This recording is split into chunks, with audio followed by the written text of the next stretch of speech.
also provides stewardship for and youth skilling and programs. Ms. Aisha Adnan, co-founder Women in Tech Maldives. Ms. Aisha Adnan works to empower the next generation through technology, innovation, and inclusive community initiatives in the technology field, leading teams that focus on building solutions. As the co-founder of Women in Tech Maldives and CEO of Spark Hub, she has been at the forefront of initiatives that support youth, women, and communities to embrace digital skills, entrepreneurship, and innovation. Mr. Ahmad Jasim Jannah, Group Chief Commercial Officer, Hotels and Resorts Investment Maldives. Mr. Jasim Jannah is the Group Chief Commercial Officer of Harim, overseeing luxury resort developments and international commercial strategy.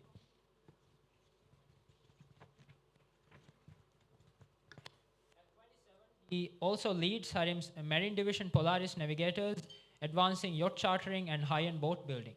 A graduate in economics and international business, he has worked in New Zealand, China, and Singapore, and is a recipient of the New Zealand Prime Minister's Scholarship for Asia.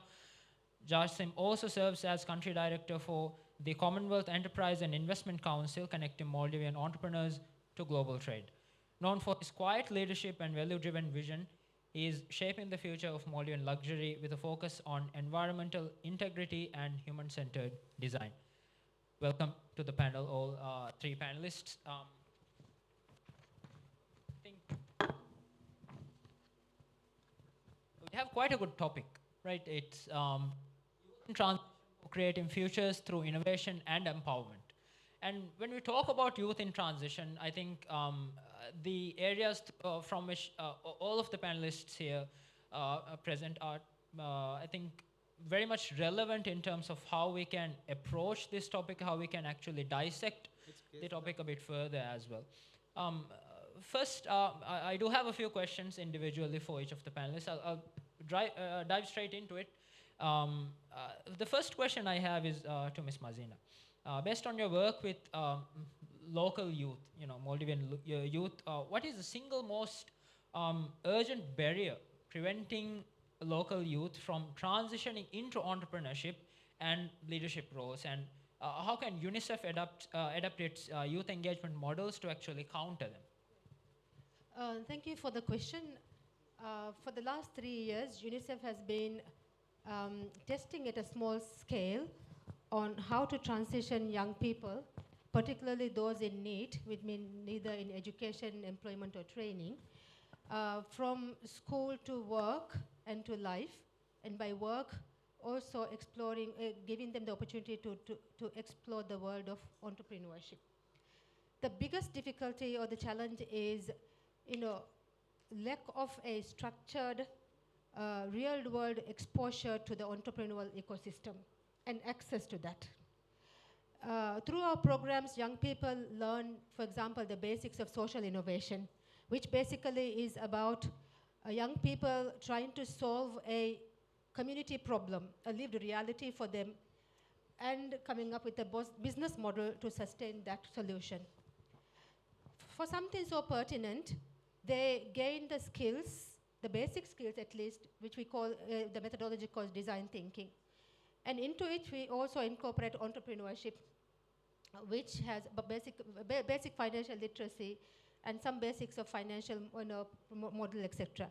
But after that, they are unable to translate their solutions into products, mainly because our contribution to them somehow stops at training them.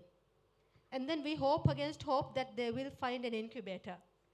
They will find an incubator, they will find mentorship, they will find seed funding. However, it doesn't happen. And when they face these obstacles, they also feel demotivated. Now, young people, particularly in the islands, have a more pertinent equity issue, where their ecosystems are smaller and basically for them, there's no exposure to see what entrepreneurship leadership looks like, for example. And then if you can put a gender lens to it, I would say that girls, young women are more disadvantaged, because for them, the career path is sort of carved based around care roles and nurturing responsibilities, etc. So they tend to, not even think about becoming, seeing themselves, even their future self, as an entrepreneur. Because for us, we always say school to work, and work means paid work, waged employment, monthly wage employment. So we need to change that as well. So that mindset needs to be changed in order to overcome this barrier. And this mind shift currently held by parents, elders, community elders, educators, and then young people inherit the mindset. And for them to come out of the mindset, they need to be shown an alternative. And UNICEF tries to show them the alternative.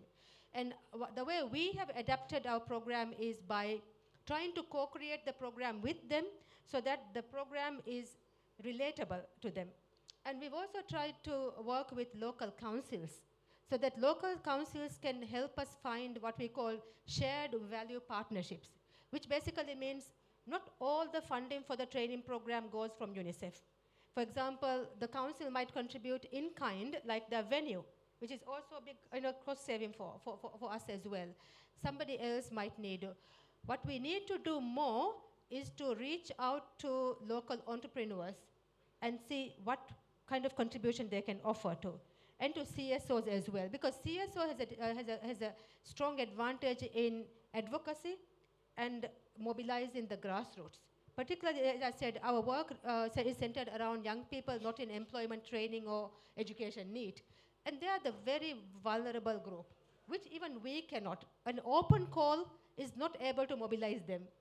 We usually do an open call in social media, but for them that's too elitist, but they wouldn't. So it's actually the CSOs, the grassroots level NGOs perhaps that we need to mobilize more. So we have now made a commitment to move from elitism into realism. Over. Quite a good quote to and your answer on, and I think it actually opens up the panel discussion to a lot of possibilities in terms of what we can discuss, right? And something we mentioned regarding the culture shift that needs to happen. Something we also noticed during possibly the past maybe 10, 15 or so years is that there are a lot of children who are coming through the school system who are actually pretty multi-talented from different angles. And the technological perspective of it is significant when you think about it. And from a gender equality perspective as well, when you actually go through the data that is available to us, there's a lot of girls who are coming out of school who are actually graduating in significant numbers. But something we are always talking about is it's not really being translated into possibly employment or maybe entrepreneurship in that regard. But something from Business Center Corporation's perspective, if I may, something we noticed was that the number of women entrepreneurs are significant, especially when you look at our initiatives like Authentic Motives, for example. There are a lot of women entrepreneurs who are actually actively involved in that scene. When we look at an initiative that we conducted, SME Hub, for example, there were a lot of women entrepreneurs there, especially food entrepreneurs, vendors were actually, a lot of them are women entrepreneurs. So my question actually is, from your experience, Ms. Aisha Tadnan, leading initiatives like Girls to Code, what key systematic or cultural barriers still holds back the young entrepreneurs in tech, for example, and what immediate steps can be taken by public and private sector, let's say, stakeholders to dismantle them in the future?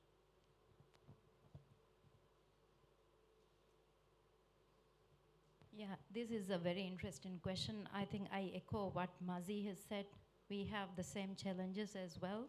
But let's go back a little bit to Girls to Code. We started it in 2019. And then since 2019, we kind of go to islands and have a 3-month coding program with girls in that island. So every year we select one island. So one of the things that we have noticed is that it had to be a lot of convincing, even in the first year itself. Like, we did an open call, and we went to schools as well.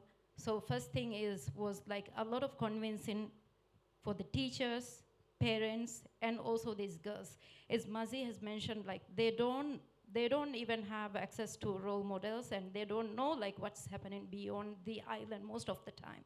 But we see a lot of things are changing now. And another area that I want to say is like with Girls to Code program also we are changing it a bit because you need to incorporate a lot of new skills. Initially we focused only on coding, but now we think that we need to have more other skills as well. And especially new technologies we need to incorporate. So if I go back to 1 year before, so I happened to go to one of the islands, as an island with a very small population. Hardly anybody goes there to train girls or to train anyone. You know, they don't have that opportunity. And I asked, like, in a school, I asked, like, how many of you know about AI and the changes that it's going to bring? Grade 6 and 7. Like, just very few hands were raised. I came back the next year. I asked, like, students in Mali the same question. Majority knew about it. That's the barrier that we have. Access to information and knowledge. And another one is this year, I tend to ask this question to a lot of people. If you follow me on LinkedIn or anywhere, that I talk about this question, how you are ready on AI, for AI and all. So this year, I happened to meet a lot of elderly women. So I know that they were parents from different islands. Again, I asked the same question. How is AI changing your life, and do you know what it is going to bring? Just like pin drop silence. So when we talk about future innovation and a lot of other things, I think it's very important that we target our campaigns and everything to parents.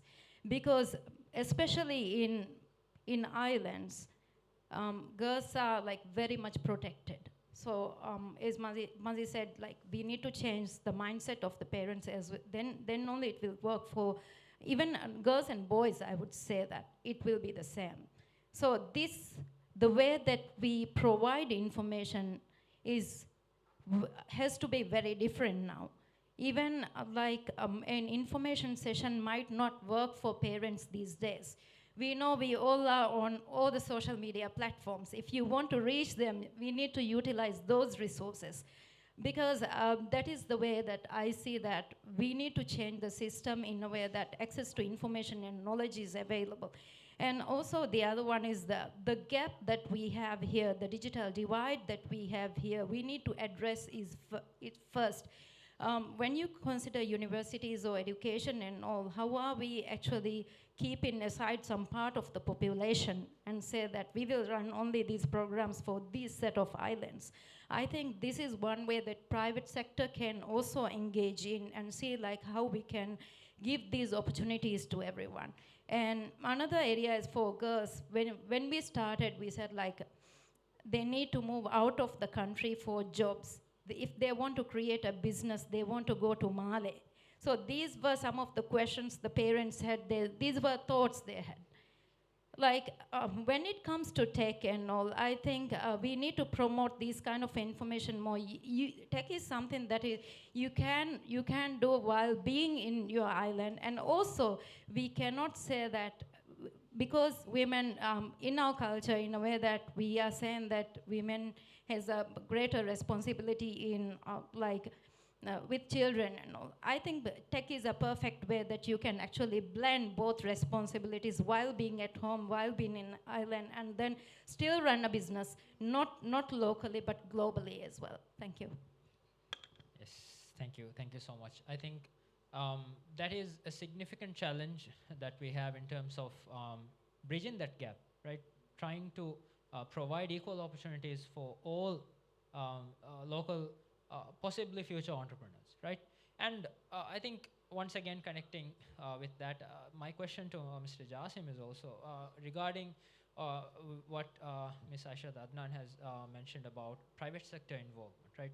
Drawing from your roles in both private sector and global networks, what mindset and skill set do you think local youth need most today in order to scale their entrepreneurial ideas beyond the Maldives? In essence, where Just now we talked about a lot of challenges in terms of how we do things local, right? So afterwards, if we need to scale our businesses in order to actually gain the type of revenue that we need to in order to compete with international brands, for example, how do we go about this? Thank you, Iman, for that question and for this panel as well. First of all, I'm really honored to be beside Ms. Aisha, Ms. Mazina as well, and the amazing work you guys are doing at UNICEF and Women in Tech. So I feel like I'm learning heaps while I'm here on the panel itself, so it's a valuable opportunity for me as well. But to, address your question around mindset, to be able to compete at a local stage and then go globally, I think there's no one set route, and I think that's something I want to emphasize for a lot of young entrepreneurs. With entrepreneurship in itself, in its essence, it's the ability to choose your own path. That for me is what it's at its core. And I think there's lots of books and things that you can read. Actually, a good one off the top of my head is Daring, or The Great Daring by Brene Brown. It's a really good book if you guys want to read upon mindset changes. The approaches that I think make up a young entrepreneur and their success, and what's worked for me especially, is that ability to be bold, right? To believe in yourself and to be able to take ideas when everybody else has given up on you. I think that is at the very baseline, the foundation that makes up a successful entrepreneur. And I say this fully acknowledging that while you may have great ideas and you may believe in yourself, it comes with great difficulties to be able to push that across to markets that don't understand who you are, where you come from, and where, who may not understand fully the actual brevity of the topics you're trying to solve. And what's helped me, especially in different various areas I've worked in, is coming back to your roots. I think that for me really, really helps. It's to be able to look at, for young Maldivians to understand the uniqueness that comes with being in the Maldives, the unique skills, the unique expertise, the unique cultural elements and history that you bring to the global stage. That's a strength in itself. To be able to take what you have locally and bring it on board, it plays a big role in being able to, navigate the foreign sphere.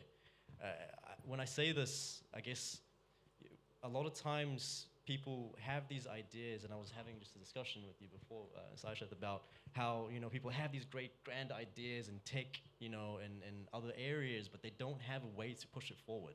It ends with the idea. Where ideas become great is when you focus on the person who's running that idea. That's more important for me. And having the mindset to just believe in yourself, connect to what's unique to you and your team, that's what's really important. And then I think the other parts of it, it's all interlinked, is, the collaborative nature of what entrepreneurship means as well. Leverage your networks. Your net worth is your network. I think that's really important and something that a lot of entrepreneurs oftentimes forget, is to be able to surround yourself with people who nurture you, empower those around you, because empowering those around you will empower you at the end of the day. So leveraging your network, I think, is an important thing, to be able to have people that you can trust and rely on, but also to have people that can provide you with opportunities to grow equally alongside you overseas. Pathways can open up, surprising ways, I think. So it's important that you value who you're surrounded by as well. And then I think, lastly, I'll talk a little bit about tools and things as well, what a practical way, because this is a lot of mindset stuff, which you have to develop as you go along. But tools to be able to, compete on the global stage, especially being from a small island nation, I think, is to be able to, first of all, know your stuff. I think it's really important to be able to be an expert in your area. I think that's a key for anyone working within a startup or a big company. I think take the time to be passionate, take the time to explore different avenues and understand your topic, the product you're trying to sell. If you don't understand your product, if you're not passionate about your product, nobody else will be at the end of the day. So I think that for me is a really key thing, to tie in, different tools and things that will be able to make you an expert. And if you don't have that expertise yourselves, build a team. Find people that can help you. Find investors, find mentors, find friends, find family, uncles, who will be able to help you. The last thing I want to say, and it comes down to this whole idea that I've been saying about, this village, this culture that you build around yourself, and that mindset and the tools, that's really key. I think especially for Maldivians here, we're a small community, and we should be able to work collaboratively alongside each other to be able to lift each other up to approach overseas markets, because oftentimes we're overlooked when it comes to innovation, technology, and everything, So I think leverage the networks here so that you can eventually build this brand for yourself and go overseas and create a niche that can excel overseas. Yeah. Very well put. Thank you so much. Now I think I will open up for questions from the audience. Yes.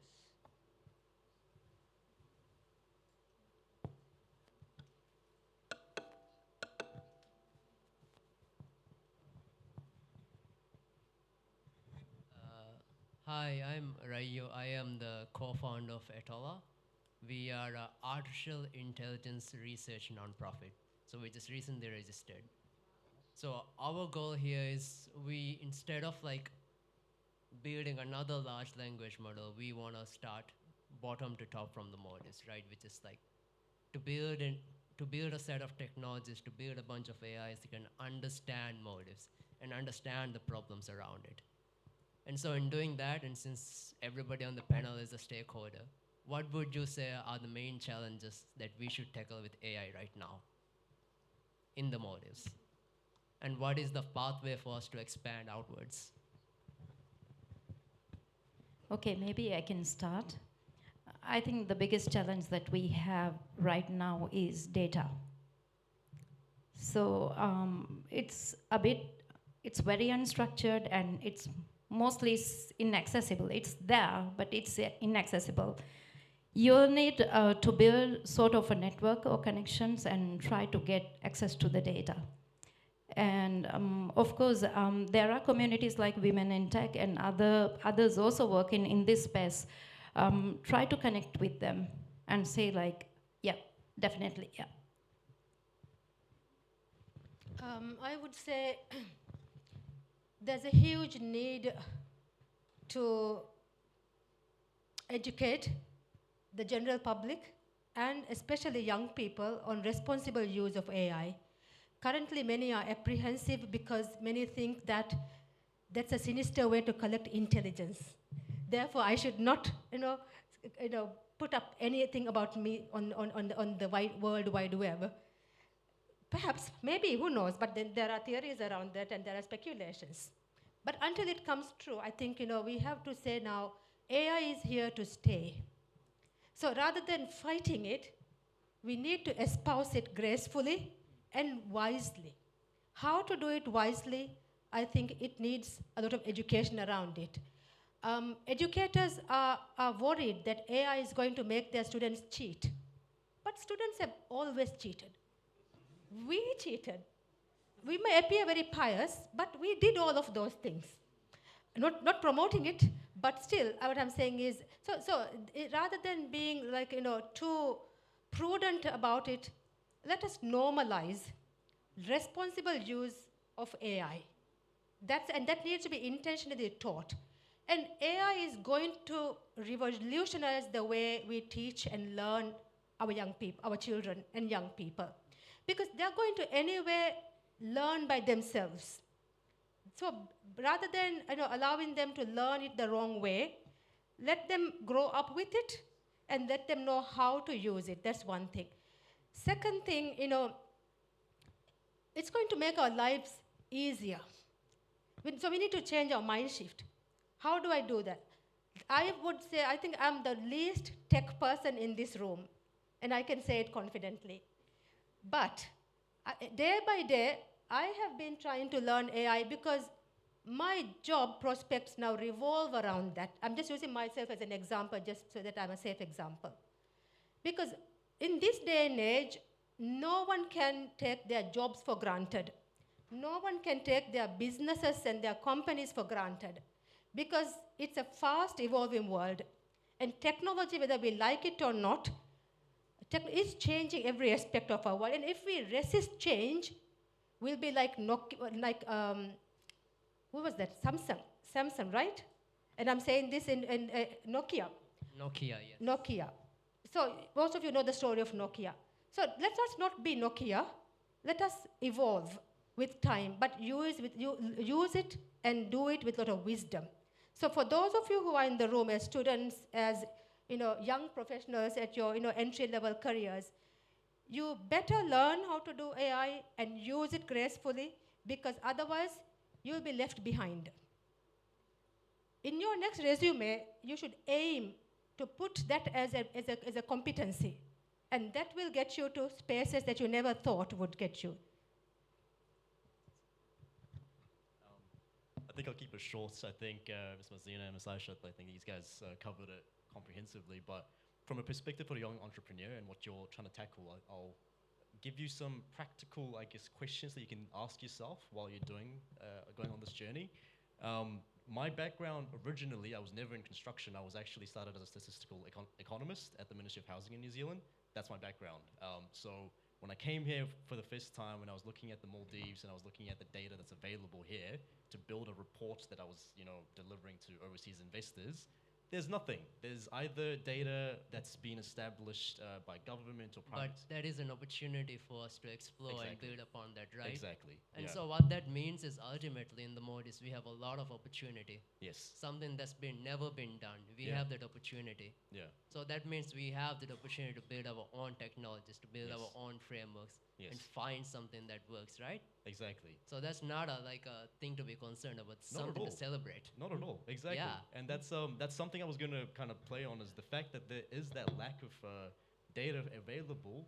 It's people like you, the young people like you, who have to take that opportunity, really by the reins and take it somewhere that's special.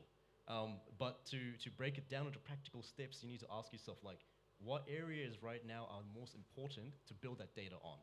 Figure out from, break it down step by step. Don't try to tackle a huge issue of lack of data in Maldives. Where's the issues that are really prevalent right now? Is it logistics? Is it fishing? Is it tourism? Where is the data most valuable from a commercial perspective, but also where is the data that is most applicable to your background as well? Ask yourself those questions and figure out a niche for yourself that can eventually build up into something much larger. That's the goal. Cool. That's how we're doing it. Awesome, man. Thank you so much. I hope your question was answered. Any other questions? Yes? All right.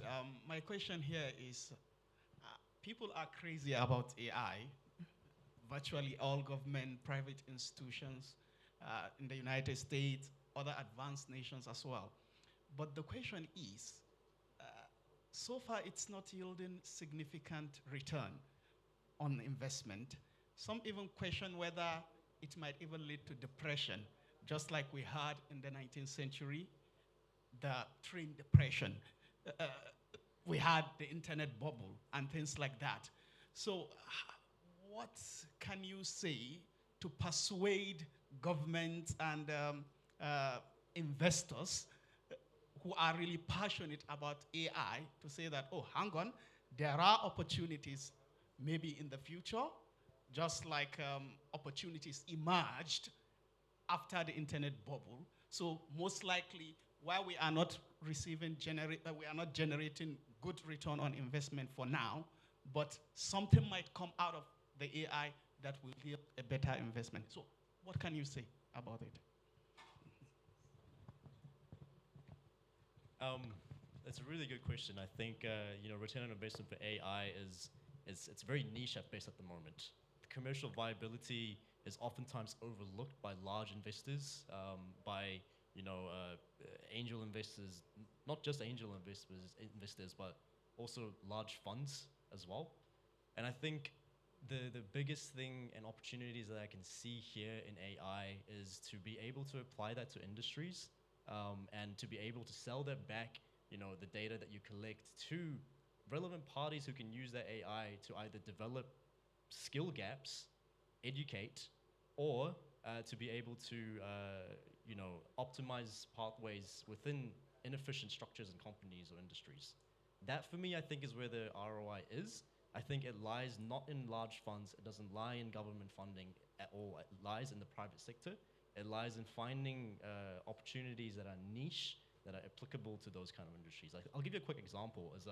I was actually talking to a AI company in Dubai last week about how a lot of times what they're doing now is they're gathering videography footage or camera footage of people doing day-to-day activities in a resort or on a construction site, and they're translating those videos and footage into something that can create education kind of packages for people. This as as a crash course for someone who's working in hospitality to understand the day-to-day life of someone who's at front of house at a resort. Those kinds of things then can be sold as education packages for the HR field and companies, as well as construction as well, to kind of outline the hazards of working in construction. Footage of an employee who's day to day, not really, maybe they won't see it, but videos will pick up on hazards, and those hazards can be then brought into companies and say, these are there, employees aren't seeing it, but these are something that can be built upon. So those, I think, I don't know if that really answers your questions, but that's kind of, I think, where I see the ROI on. Yeah. I hope that was sufficient. Yeah, I think that was a question from. Hi, my name is Jailam, and I'm both a business student and an aspiring entrepreneur. So, in terms of empowerment, there's something very important we need to talk about in terms of financing. More specifically on access to capital. This is a significant barrier to entry for a lot of businesses, especially in the Maldives, more specifically in the Maldives. We still rely on debt financing a lot. Almost entirely we rely on debt financing. These financing institutes are state-owned enterprises, for example, SDFC.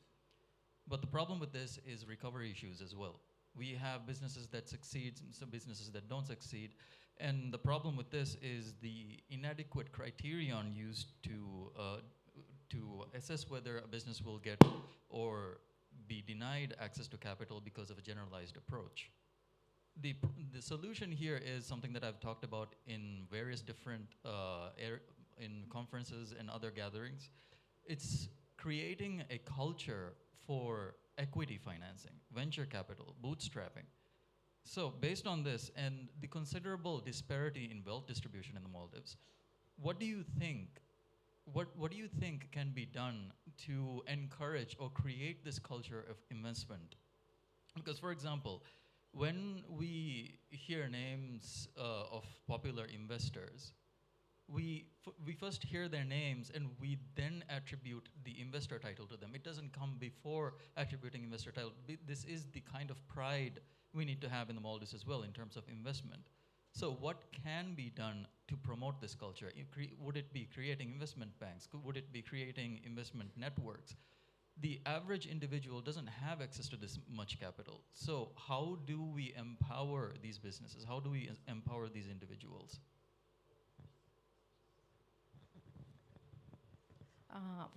Since I work with Spark Hub team, where we actually work with entrepreneurs to kind of come up with a better ecosystem, same challenges that we are trying to address as well.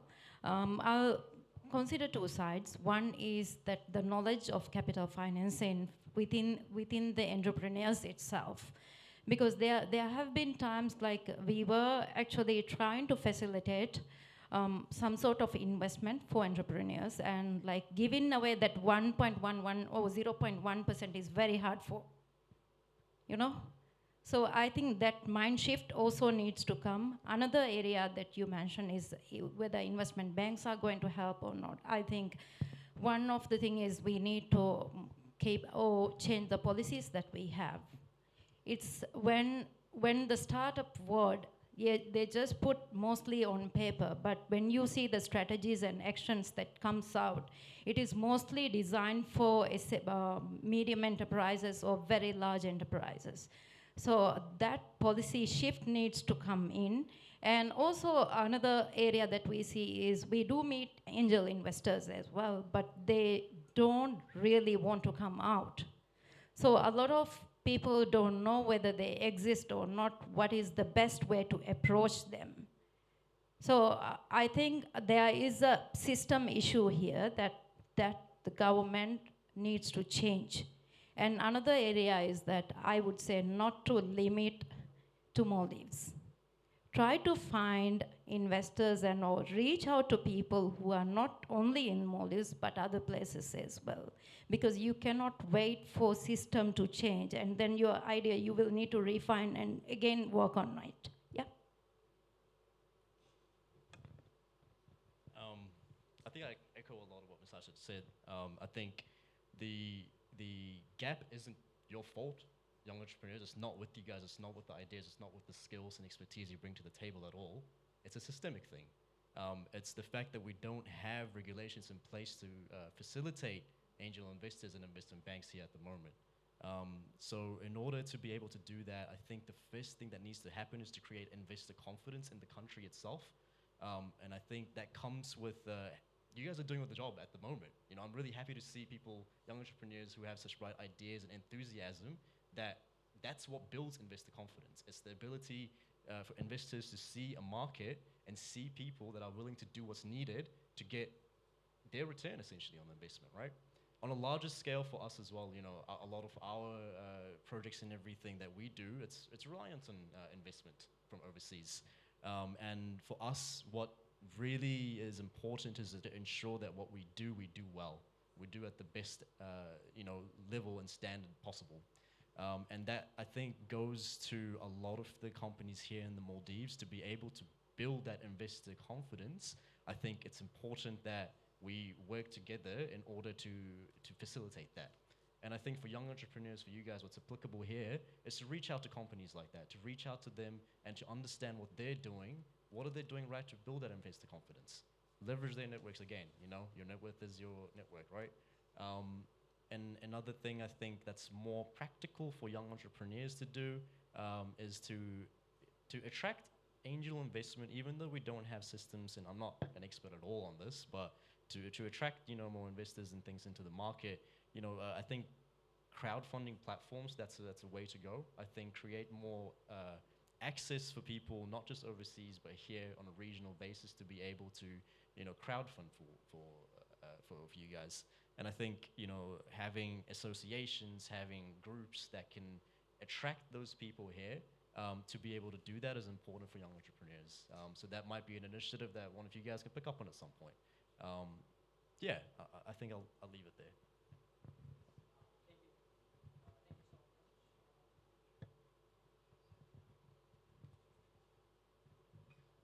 Hi. Sorry. Thank you so much. I think we'll move back to a few, maybe a couple of questions before we move back to questions. I think we talked a lot about stakeholders, right? We've talked a lot about private sector, public sector, the government as well. My question to the whole panel is how can intersectoral collaboration between perhaps, let's say, development partners, tech leaders, you know, civil society and industry as well, can create an integrated ecosystem that actually supports youth from education to innovation and leadership? What do you think? A multi-sectoral approach or an ecosystem approach is not an option. It is a necessity. It's a necessity. If we don't look at entrepreneurship with that ecosystem lens or approach, young people get hurt. Why? Because they're looking for opportunities, they're looking for help, they're looking for clarity. And all those answers rest with these partners or these sectors. And all these sectors have a competitive advantage. For example, development partners. We bring certain value to the whole, you know, conversation. We might bring some strategic direction. we might bring sometimes even vision or an innovative idea. For example, UNICEF, that's what we try to bring innovative ideas to the education system and, and ask them if we can like test this model in a safe to fail space, for example. And that's necessary. That ability to learn from mistakes, safe to fail. Our young people are scared because we always tell them that they might fail. You know, like you'll be in debt. Who's going to do this? So before they even start, people always whisper, negativity into them. But first of all, create that environment where it's safe to fail, it's safe to go back to the drawing board and question your assumptions, which is why social innovation is safer rather than going directly into, producing a marketable product from the first time. Second thing is, for example, business sector, they provide, they bring in, the value that they're bringing in, they know the industry, they know the markets, they know the trend, they know the resources required, and they know the direction of travel globally, locally, and particularly the direction their company is moving into. That is necessary for young people to decide whether they want to pursue this entrepreneurship as a pathway or not, or even for their parents and others who are guiding them. NGOs particularly have a competitive advantage where they are able to reach out to grassroots. Education sector, no argument there. Education sector is a game changer where entrepreneurial thinking and mindsets are cultivated from a young age, right up to higher education and even beyond. Which is the reason why all of them need to converge. UNICEF, we have been trying to tell ourselves that we need to now move from a service provider, a training provider, to a convener of this ecosystem. But sometimes what happens is when development partner like UNICEF or another agency comes forward and tries to mobilize the ecosystem together, there's an expectation that the development partner will solely fund something. And that's an erroneous understanding. What we are looking for in a multi-sectoral ecosystem creation is that we are bringing in our competitive advantage to create value. And if a development partner then provides the funding or seed funding or the funding for the entire initiative, then we become a donor. Development partners should not become donors. We are partners in development, which means we bring a contribution. Others also bring in their contribution, and together we create value. We also, rather than coordinate, we co-create. We co-create the space where young people can initiate, can fail, and then go back and reset themselves, and then keep on iterating with all our help. So it requires a lot of love on our part, love for young people, trust in young people, and creating that protective shield so that they can take risks, they can learn from their mistakes and grow and use their mistakes and those lessons to become better people, better human beings, and better entrepreneurs. Okay, so what I say is that a lot of time that we are creating something for youth, that is the problem here. So when you try to create, when boomers are there and then they try to create something for youth, it's obviously might not succeed. So I think instead we need to think in a way that how do we create this with youth? So because we might not be able to understand the problems they have. Like they're totally in a different world, new pressures. Like when we were young, very young, we didn't have the pressure of these digital things and others, but today the youngsters, their pressure is very, very different. And that is the reason why I say is like everything that we put in private and academia and other partners, you need to put youth first.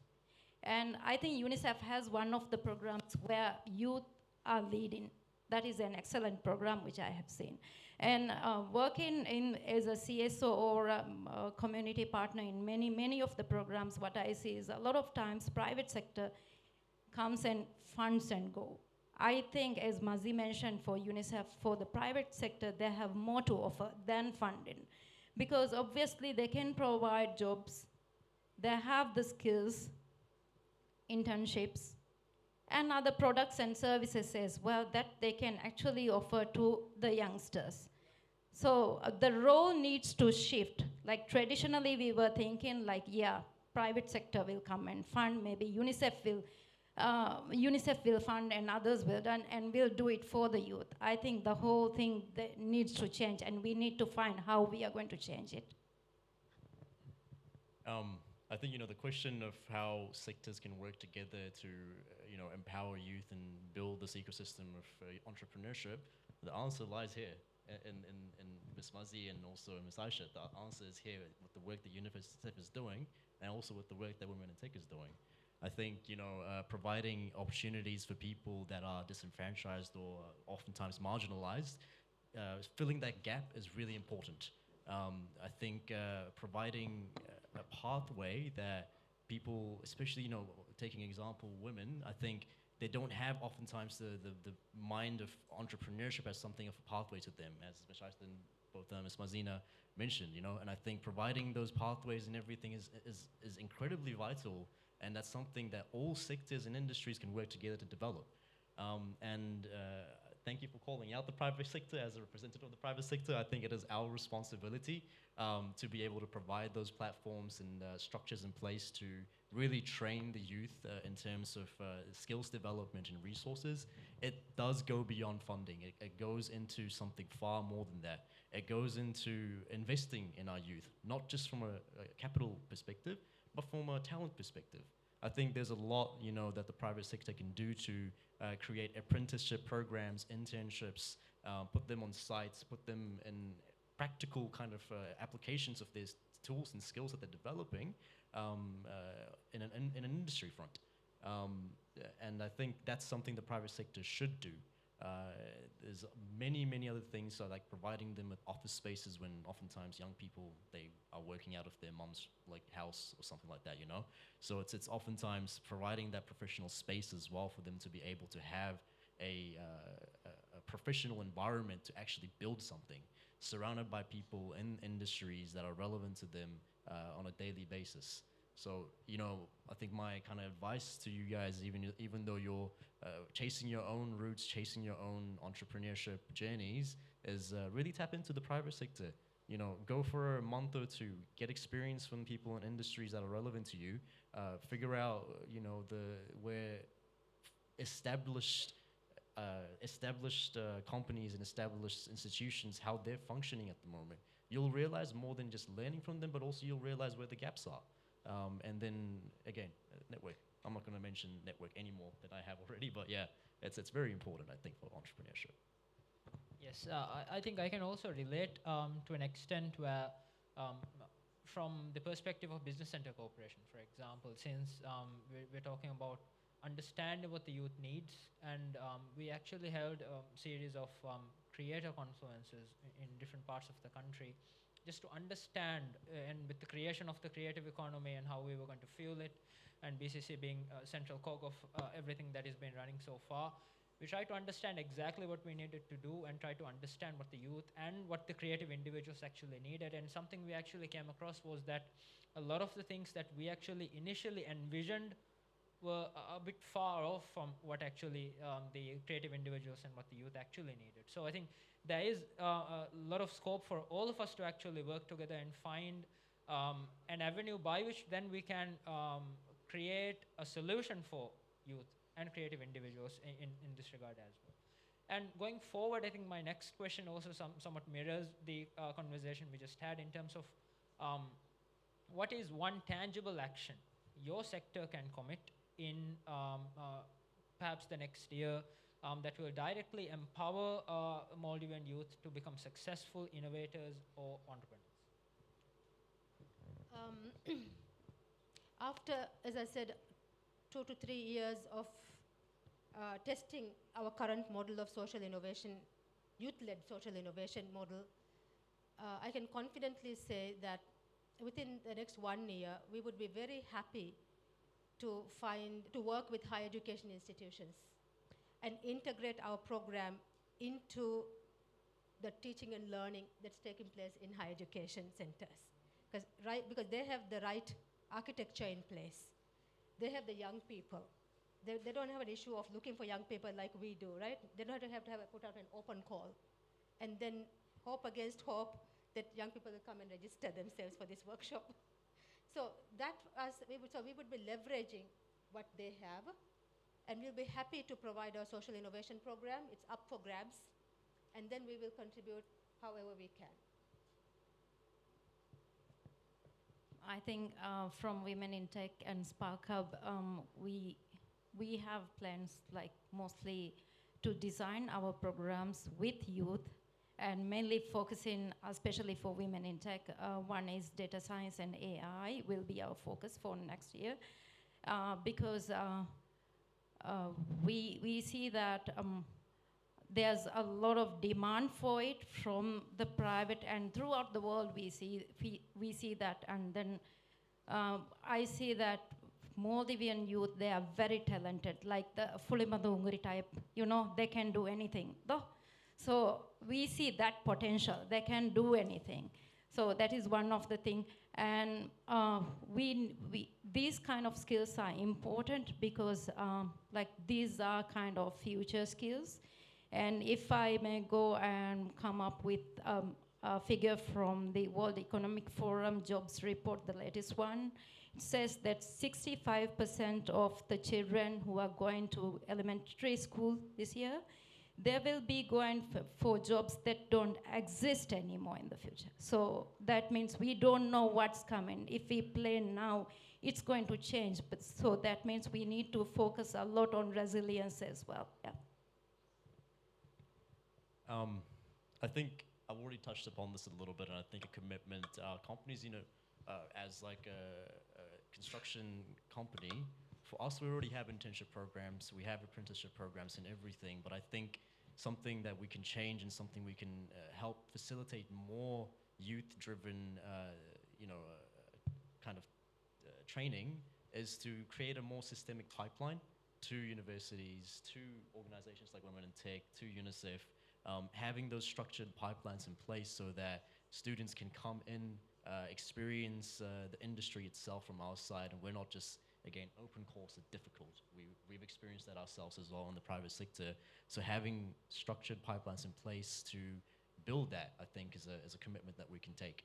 And my other hat outside of the construction company as the country director for the Commonwealth, I have access to networks across the all of the member nations of the Commonwealth. So having a few opportunities to leverage those networks in terms of roundtables or forums or whatever, in order to be able to expose entrepreneurs here in the Maldives to the global network is something I think we can commit to as well. Yeah, I think that's it. Yes, I think I would also like to chip in a little bit because from the perspective of BCC and the government as well, obviously we are committed in terms of the next year being the year of productivity and innovation as well. We have a lot of initiatives coming up in the next year in terms of enabling an environment where youth can go on and become entrepreneurs, like a safe to fail space, for example. That is something hopefully we can work together as well to create and to foster youth innovation and entrepreneurship leadership as well, and to create a sustainable platform, all of us together perhaps in the long run, right? On that note, I have just a few minutes to open up for some questions from the audience. Is there any questions? Yes.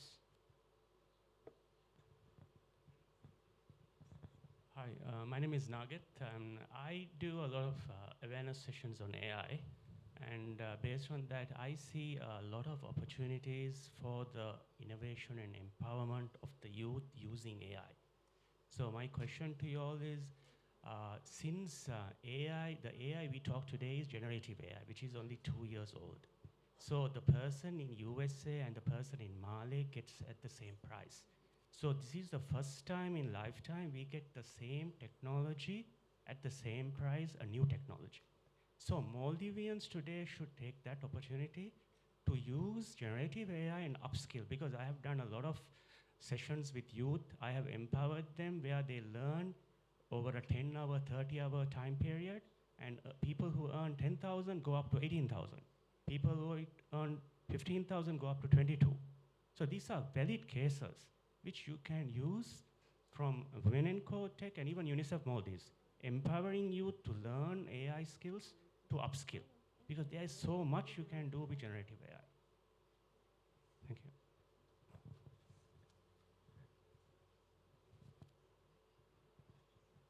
Any comments on that? I think, Nagit, it's a great thing you're doing. There are right now very few awareness sessions that's happening. One, Women in Tech, we do it, but I know that there's a lot more to be done. And as an individual, he's not only trying to create awareness, but I think he's going beyond that. Yeah. Yes. Because we are talking about entrepreneurship, I wanted to remind all the young people here, go read the history of how we started tourism. The experts said, no, you can't do it. But the lead was Ibrahim Nasir. He wanted the money. We needed it because we didn't have money. Fish wasn't getting sold. We needed the money. He said, go do it. 3, 4 people. Muhammad Umar Manik, who passed away, I heard a story of him, literally. We didn't use toilet rolls. The guest said, they created the market. They brought, as you said, angel investors. They brought customers or friends, come to the beach with us. We need some photos. You come and stand on the beach, we take some photos. And then took actually the dedication, Furima Dunguri, taking toilet roll. Oh God, they need toilet roll. Go in the middle of the night, taking toilet rolls to Kurumba village. I think that was the first resort. Read it, get inspired. Look where we are 50 years ago. Basically, everybody said, no, you can't have tourism in the malls. That's impossible. Who will come here? Look at the market. It's bigger than we can cope. They created the market. They created the demand for the market. Look at our marketing, how successful marketing, and creating an entrepreneurship with nothing. I just wanted you to go read it and get inspired. The lead for me is Ibrahim Nasir, the policy maker. Let it be. Like Naseem, Muhammad Umar Manik, 4 people to get Champa, Hussain, whoever his name is, to make this happen, and look where we are. So please tell the president, make it happen.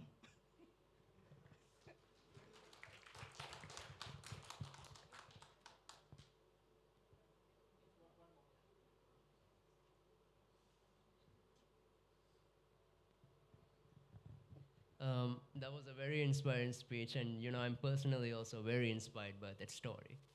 I think as entrepreneurs and people who innovate, I think the most important thing we bring to the table is disproving folklore of what's impossible, right? Which is like a lot of what we know about the world, and it's largely made up by people that know less than us.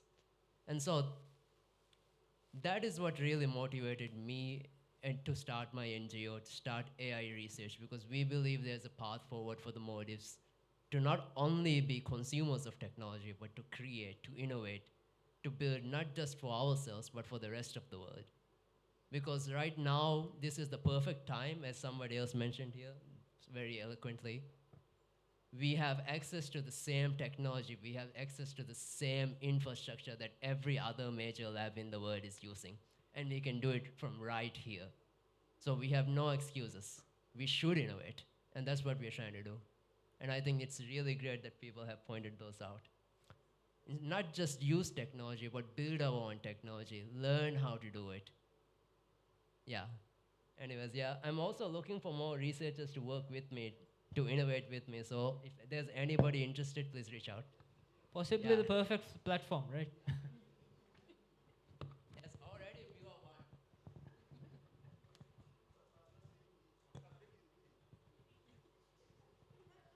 He's asking if someone is interested in joining him. Then I said he can count on me.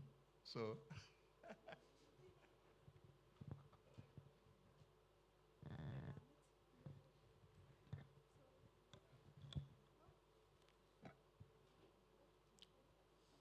No other questions I see. Yeah, one more. Yeah.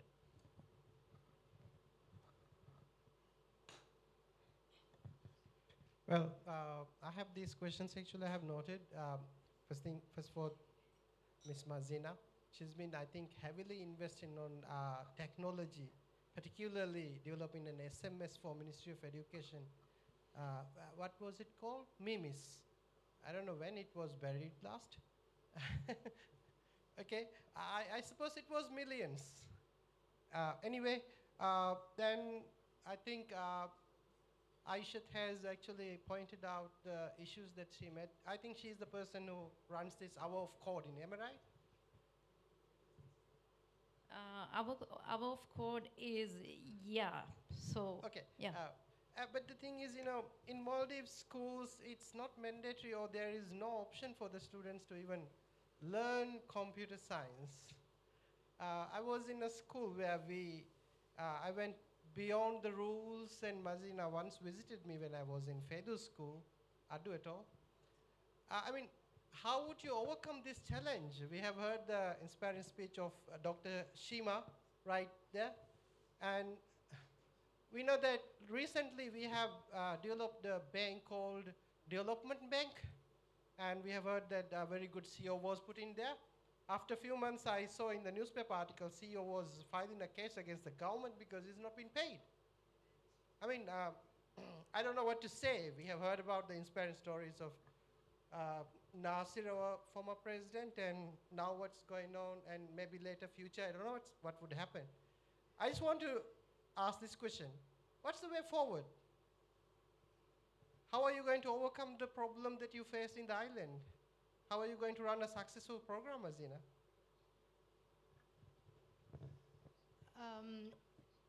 I think, you know, even our community, society, has changed since the day I visited you in Fedo. Now, after COVID, I always say before COVID and after COVID, you know, AC and BC again. So I visited you before BC COVID.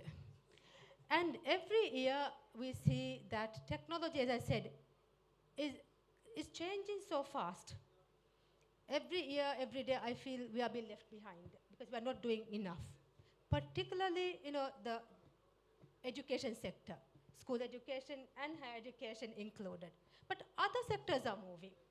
Private sector is moving, you know, NGOs are moving, they are doing their best. They're also getting into specialization, like women in tech, for example, eliminating men in tech. So, you know, so things are moving. So as you said, the sector that I would like to call the game-changing sector needs to catch up. And that requires investments. And to do that, you know, particularly we need the ecosystem, the multi-sectoral ecosystem. If we expect, for example, the Ministry of Education to solely fund everything in the education sector through the domestic budget and through trickle-down finances from development partners like us, that will not happen.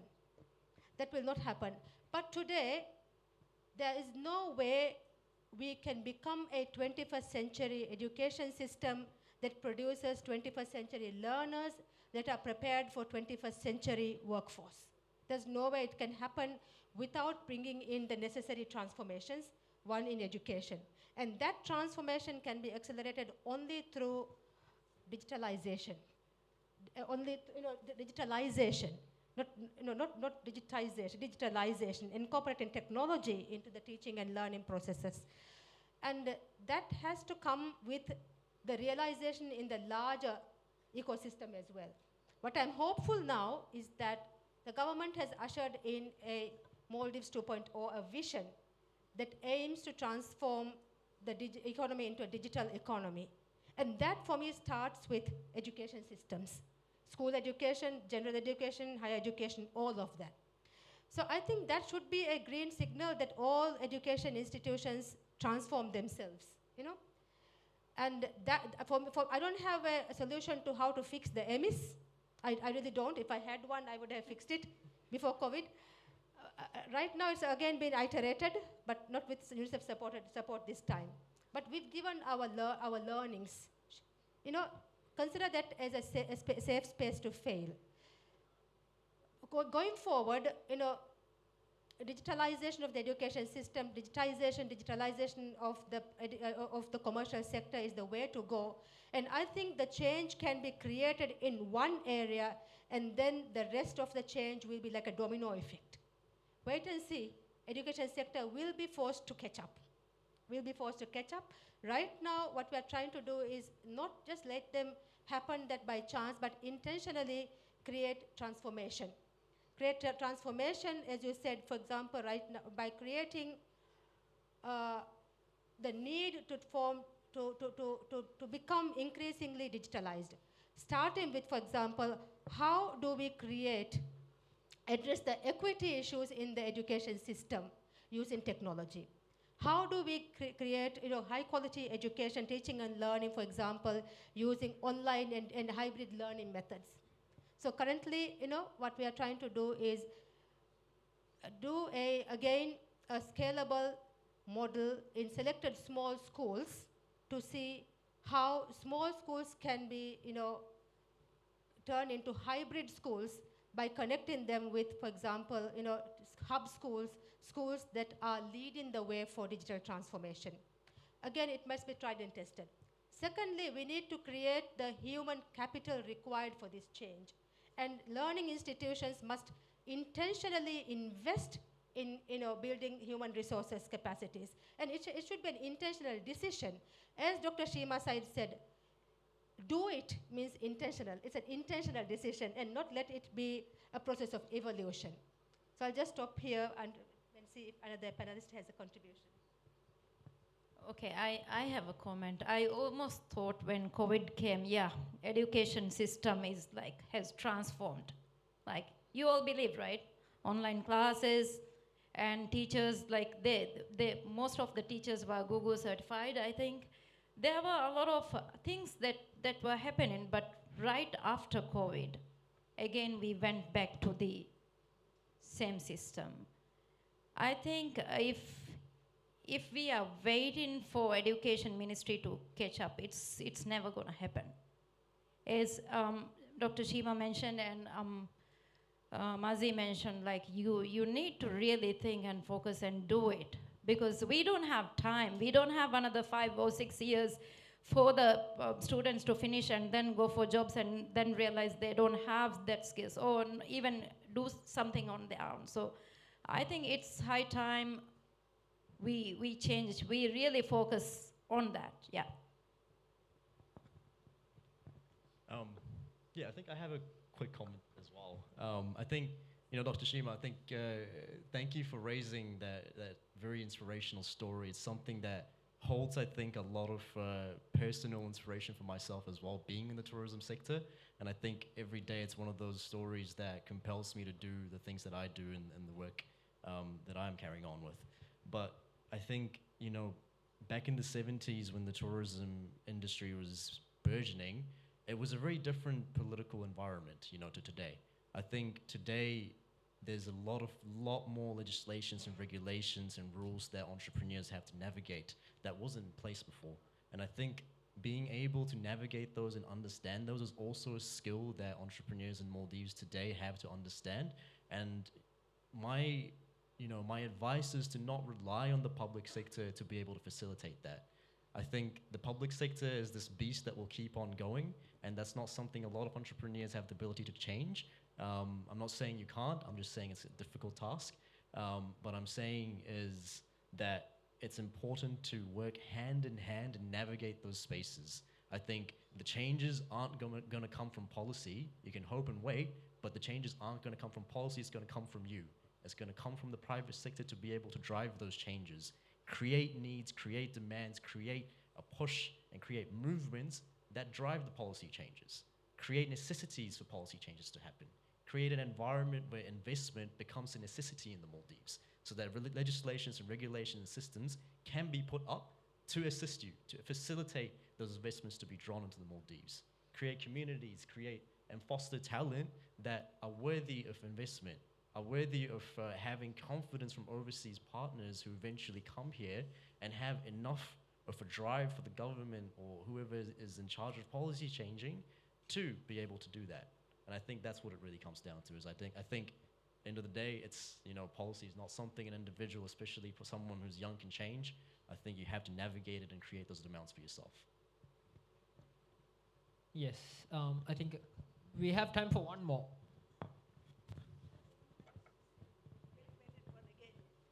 talking about building bottom up, I have some advice to Ali Mustafa and other heads. Hire a really good, very passionate IT teacher, ideally a woman, because then if it's a really technology gifted man, they will get a better paid job. So get that teacher who is a female, keep that teacher, ask Mazina to fund, ask Aisha and Raju to go train them and upskill them in the digitalization skills that they keep talking about. Upskill, upskill, upskill. And I have seen that in a school where in Mido. I can't believe how gifted these kids are with chips. Oh, I wrote this program. Oh, it can do this beyond my understanding. Oh, this is a sensor. I have already programmed this. It does heat, it does light, it does blah, blah, blah, which is beyond me. But they're talking coding from 1 hour of code in that I ran, and a really passionate ICT teacher who is running technology fairs for the kids. I went to one of those fairs as a judge. I was so impressed by the kids. Those kids are going to drive the entrepreneurship you're looking for. So get that teacher, Ali Mustafa, that's all. Yes, thank you so much. Since we are really pressed for time now, I would like to thank the panelists for your contribution in terms of really understanding the topic, youth in transition, co-creating futures through innovation and empowerment. And I think we've sort of come to an agreement where we will also be a part of this co-creation, right? Hopefully, this could also be a stepping stone into achieving our commitments for the next year that we've all elaborated on just a few minutes prior. So hopefully that's a good commitment that we've been able to give out to the audience and to the entire Maldivian community and the youth entrepreneurship community as well. So thank you so much for joining in with us, and once again, thank you all for coming on the panel and for your contributions. Thank you. Can I say something before we finish? Yes. Because I really want to take this with me as we head out. This came from Jasim. I want everyone to remember, he mentioned that your net worth is your network. So it's, I think, good time to reach out to him as well. Yeah, thank you.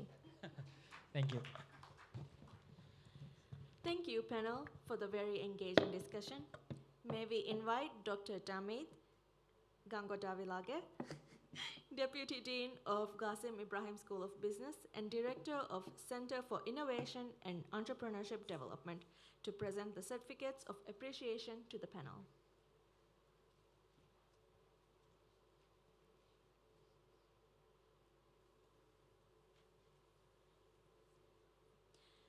Mr. Ahmad Jasim Jana.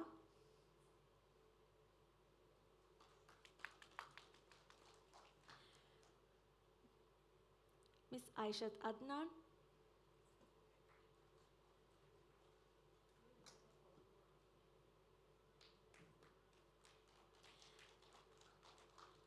Ms. Mazina Jamil.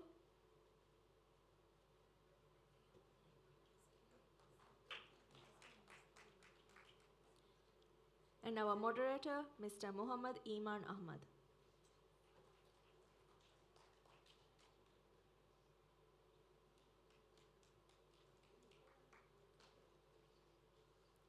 Could we request everyone to come to the front of the stage for a photo, please?